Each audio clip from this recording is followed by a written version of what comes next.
Senator Lee, please. Thank you, Mr. Chairman. Thanks to all of you for being here today. My first question I'll direct to Admiral Haney and Admiral Rogers, or either one of you or both of you if you both want to answer it. On March 11th, the Russian government announced what it referred to as a year of friendship with North Korea. And it appears that Kim Jong-un will visit Moscow in May. Do you anticipate that the enhancement of the Russian-North Korean relationship might result in the expedited development of North Korean nuclear weapons or cyber capabilities? And can you speak to the relationship, specifically the military relationship between these two countries? One, I would say to really get in depth would require a classified setting. I will echo what you said, though it is problematic seeing Russia and North Korea in working any form of a partnership. Our ability to see where this will go for the future. We know North Korea's ambitions in terms of their demonstrated cyber, their ambitions for nuclear weapons, the tests that they've already occurred. We think they are already miniaturized some of this capability. And clearly we know where their aspirations are.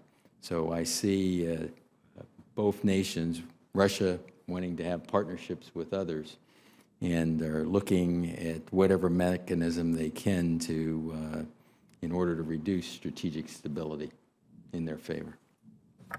I would echo Admiral Haney's comment. Clearly, we're going to be spending a lot of time focused on this because North Korea that is able to access nuclear and cyber technology from Russia is of great concern to us, so it's something we'll be paying great attention to. Thank you.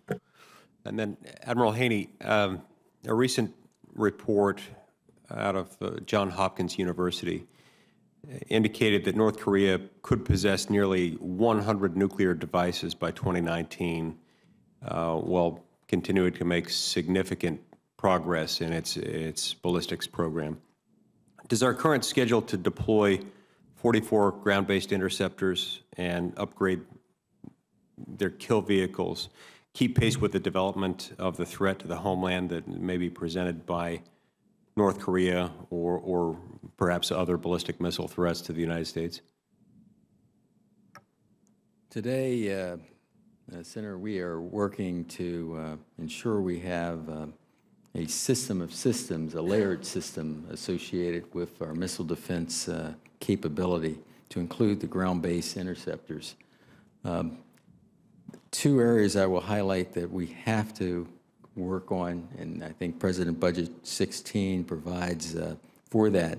That is getting the kill vehicle right. It has to be effective in order to enhance shot doctrine, and also our ability to have more significant improvement in discrimination is important in order to hold at risk things that would come toward the homeland.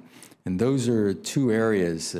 We can bean count what North Korea may or may not have and what we have in our capability, but we've got to get those two pieces right, while at the same time we look at the whole of whole and other solutions. And in order to get any further into that, I'd have to have a classified set. Okay, thank you. I understand. Admiral Rogers, what level of command and control